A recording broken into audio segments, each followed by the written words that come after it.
So, OpenAI's latest Dev Day, wow. It wasn't just another product update, not even close. This was a statement of intent. They're not just tweaking an app anymore, they are flat out building the next major software platform. And to really get what they're doing, you have to start with one absolutely staggering number. Yeah, 800 million. That's how many people are using ChatGPT every single week. Let that sink in for a second. A year ago, that number was 100 million. So this isn't just some number to brag about. No, this is the bedrock of their entire strategy. This is the audience they're going to use to build something much, much bigger than a chatbot. And that's really why this Dev Day felt so different, right? It was the moment OpenAI basically went public with their real ambition. The goal? To turn ChatGPT from a website you go to for answers into the new operating system for your entire life online. Okay, so how do you even begin to build a brand new OS? Well, the first step is you have to completely change what the thing can do. For ChatGPT, that means a huge leap from just talking to actually doing things. And the star of the show, the absolute centerpiece of this whole plan, is something they're calling Apps in ChatGPT. Now, what is that? It's basically a way for developers to build real interactive software that lives right inside the chat. This is a huge deal. We're not talking about clever prompts or custom GPTs anymore. We're talking about full-blown apps running right there in the conversation. So you could, just type, "Hey Spotify, whip up a high-energy playlist for my party on Friday." And boom, the app builds it and delivers it right there without you ever having to open another tab. Or how about this? You're starting a new coffee shop. You could just describe the vibe you're going for and then watch as the Canva app starts spitting out fully designed poster options in real time. And get this, think about something like house hunting. Instead of messing with a dozen different filters on a website, you just tell the Zillow app, "I'm looking for a 3-bedroom near a good park with a big backyard for my dog." It understands what you mean, not just the keywords. That's the whole point, taking action. And look, don't just take my word for it. The guy in charge of ChatGPT, Nick Turley, he said it plain as day. He said they're turning it into something that feels a little bit more like an operating system. This isn't an accident, it's the entire plan. But, of course, what's an operating system without apps? It's nothing, right?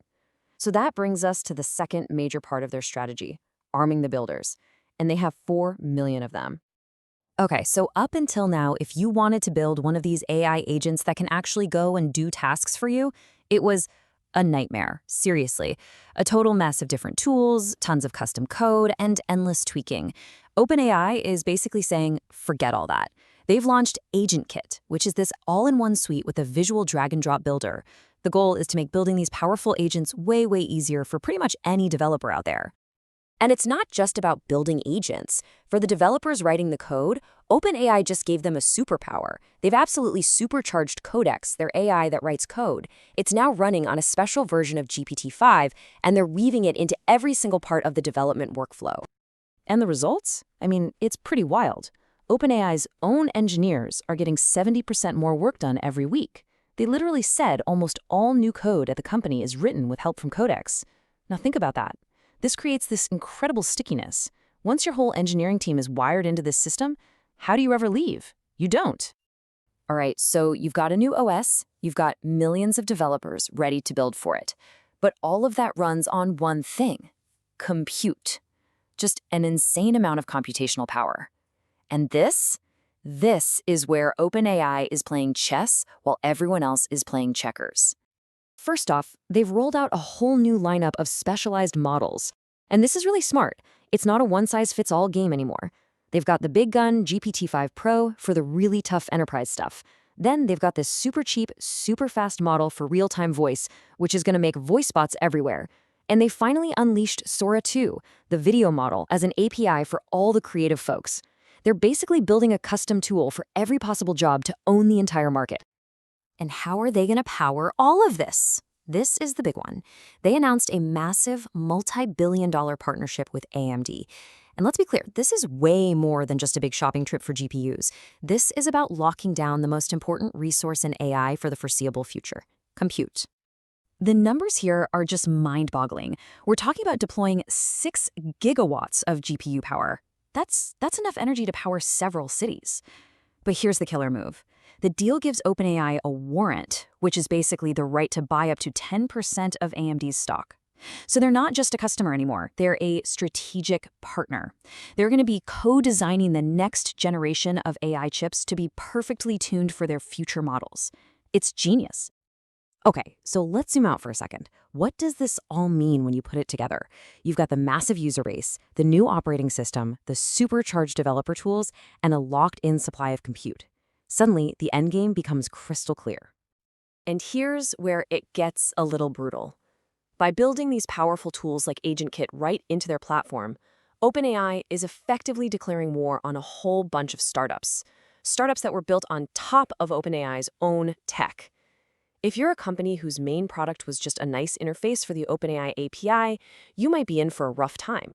This could be what some are calling a startup extinction event. And you can see how this has been the plan all along. It's been a 3-act play. Just look at their dev days. In 2023, it was all about, hey, we have better, cheaper models. Then, in 2024, the focus shifted to, here are better tools for you builders. And now, in 2025, it's the final act, platform lock-in. They're building the walls of the ecosystem. So here's the bottom line, the big takeaway from all of this. OpenAI is trying to change the rules of the game. The fight isn't just about who can get the highest score on a model benchmark anymore. That's the old war. The new war is an ecosystem war. It's about who owns the developers, who owns the users, and who can lock them in the tightest. Which brings us to one last really tantalizing question. It probably wasn't a coincidence that Sam Altman had Jony Ive, the design genius behind the iPhone, on stage with him for a chat. Think about it. They're building the AI operating system. The software is coming into focus. So what's the last piece of the puzzle? Is it custom hardware? A dedicated AI device? It feels like more than just a possibility. It feels like the next logical step.